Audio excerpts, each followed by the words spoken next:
Let's face it, when you're trying to get God to intervene on your behalf, silent prayer is only going to get you so far. So it was only a matter of time until someone sued God.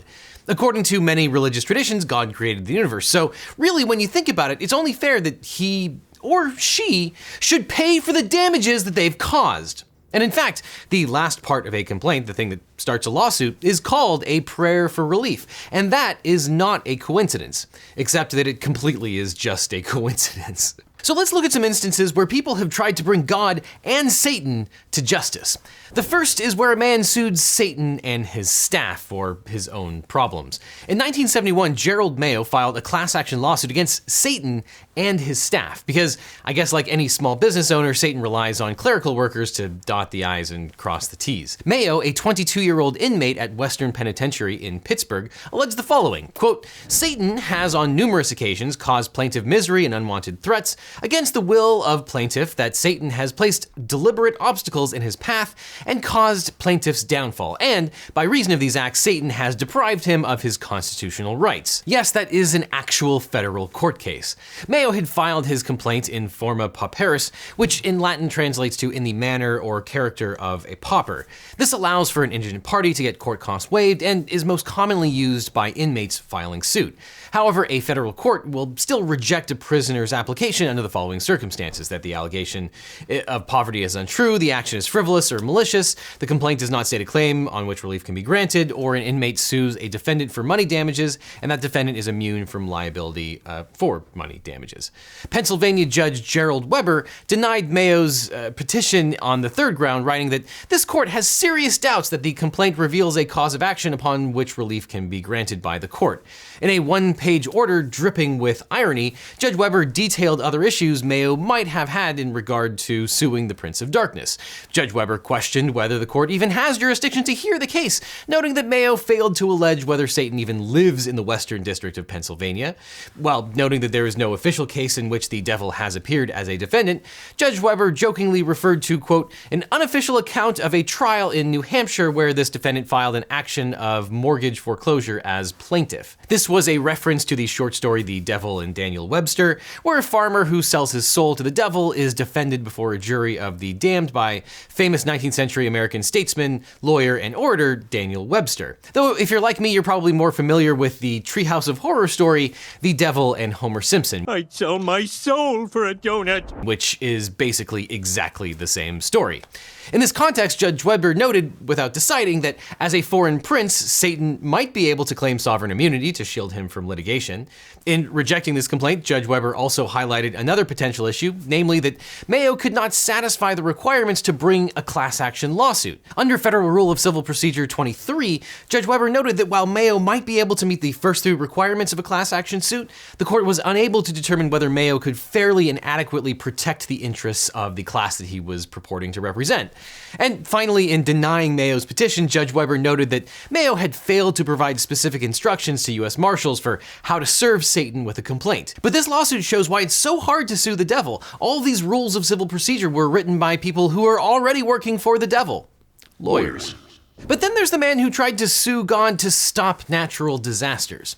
One of the most devastating effects of climate change has been the increase of severe weather events such as flash flooding and more frequent and destructive hurricanes. And most of the proposed solutions for dealing with increasing natural disasters involve regulating carbon and shifting to renewable energy sources, which are boring.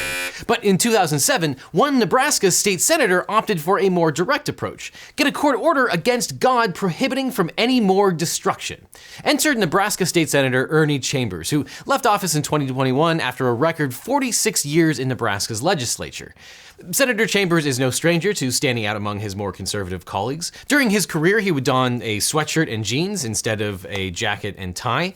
And as an avowed agnostic in the devout state, Senator Chambers made no secret of his lack of religious faith. In his 2007 complaint, the senator accused God of causing, quote, fearsome floods, horrendous hurricanes, terrifying tornadoes, and of making terroristic threats against the senator and his constituents, inspiring fear and causing, quote, widespread death, destruction, and terrorization of millions upon millions of the Earth's inhabitants. And Senator Chambers based his ability to sue God as, quote, that defendant being omnipresent is personally present in Douglas County. And in his prayer for relief, Senator Chambers requested a permanent injunction ordering defendant to cease certain harmful activities and making terroristic threats. And in 2008, Douglas County District Court Judge Marlon Polk threw out the lawsuit citing Senator Chambers' failure to personally serve God with the complaint.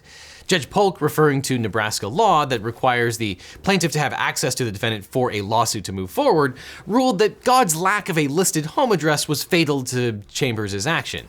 Quote, "Given that this court finds that there can never be service effectuated on the named defendant, this action will be dismissed with prejudice." After the ruling, Senator Chambers, who graduated from law school but never took the bar exam, highlighted what he felt was a flaw in the judge's reasoning that God had not been properly served. Quote, "This court itself acknowledges the existence of a God. A consequence of that acknowledgement is a recognition of God's omnipresence. Since God knows everything, God has notice of this lawsuit," which is kind of hilarious because substitution of service through notice of publication is actually a real thing. But you might be asking, why would an avid agnostic sue God in the first place? Well, he wanted to make a point about the importance of an open court system. The Nebraska State Constitution guarantees the right of the people to seek relief in the courts, as provided in Article 1, Section 13, quote, "All courts shall be open, and every person for any injury done to him or her in his or her lands, goods, person, or reputation shall have a remedy by due course of law and justice administered without denial or delay." Senator Chambers made clear that he was not suing God due to any specific beef with the deity, and I remind you, he didn't even think that God existed, but rather his lawsuit was a specific form of protest. At the time, Nebraska legislators were filing various bills to curb so-called frivolous lawsuits, and Senator Chambers believed that these laws violated the Nebraska Constitution's guarantee of open courts. Though sadly, because this court refused to issue an injunction, floods and hurricanes have continued, and God continues to evade American law enforcement. Which takes us to the time that a hippie commune tried to involve God in a fraudulent conspiracy. The 1960s were a wild time of free love, mind-altering drugs, and rock and roll, all three of which could be found at the Morning Star commune in Occidental, California. But when Johnny Law came to the Northern California hippie compound after legal woes and health code violations piled up, the owner had a unique solution: deed his property to God and make it his problem. Morningstar was founded in 1966 by Lou Gottlieb, bassist for the American folk group The Limelighters. An ex-communist with a PhD in musicology from UC Berkeley, Gottlieb came to believe that private property was a sin and opened Morningstar to create a welcoming space for all comers. Accordingly, Morningstar operated under the acronymic credo, LATWIDO, land access to which is denied no one. This 31-acre clothing-optional farmland embodied the pinnacle of the California hippie movement. But if you ask the neighbors, the compound's tents and treehouses were a walking health, safety, and fire code violation. And soon, Gottlieb's legal troubles began to pile up, with Morningstar's numerous health and building violations ultimately leading to fines totaling nearly $18,500, approximately $140,000 in today's money. They're hippies, they don't have any money! Sonoma County even ordered all people to vacate the commune. And in an effort to end his legal troubles, Gottlieb offered to donate Morningstar to the county, but was refused. But then, in May 1969, Gottlieb came up with a creative solution. He deeded the property to the Almighty himself. Gottlieb argued that God owned the property, so it was now God's problem to deal with the fines and code violations. But in July 1970, Superior Court Judge Kenneth Eyman rejected Gottlieb's novel legal theory. The law, the judge wrote, requires that, quote, "the grantee must be a person, either natural or artificial, in existence at the time of the conveyance and capable of taking title." And accordingly, since Gottlieb could not affirmatively prove that God was a natural person or entity, the judge reasoned God had no property rights in the state of California. Judge Eyman then voided the deed and invalidated the property transfer, and by 1971, bulldozers were sent to level nearly every building on the ranch. Gottlieb passed away in 1996, and the land is still owned by his heirs to this day, all of whom are corporeal people, actually existing in real life, and show no signs of omnipresence or omnipotence. But you can get closer to omnipotence by listening to more audiobooks with today's sponsor, Audible.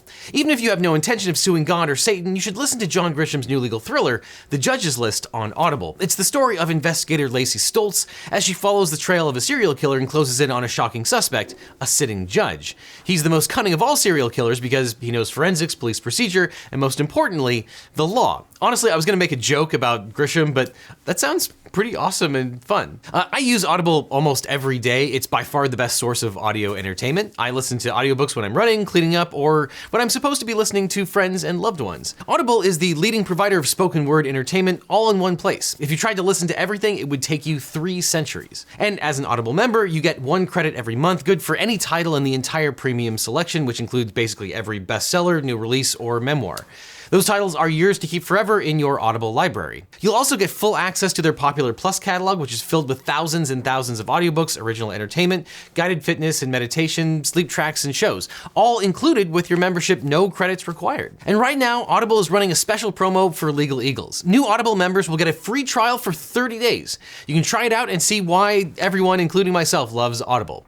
All you have to do is click on the link that's on screen right now or in the description, or go to audible.com/LegalEagle. So right now, for a limited time, a free 1-month trial of Audible just by clicking on the links on screen. Plus, clicking on that link really helps out this channel. And while you're at it, click on this playlist over here with all of my other legal entertainment videos, so click on this playlist, or I'll see you in court.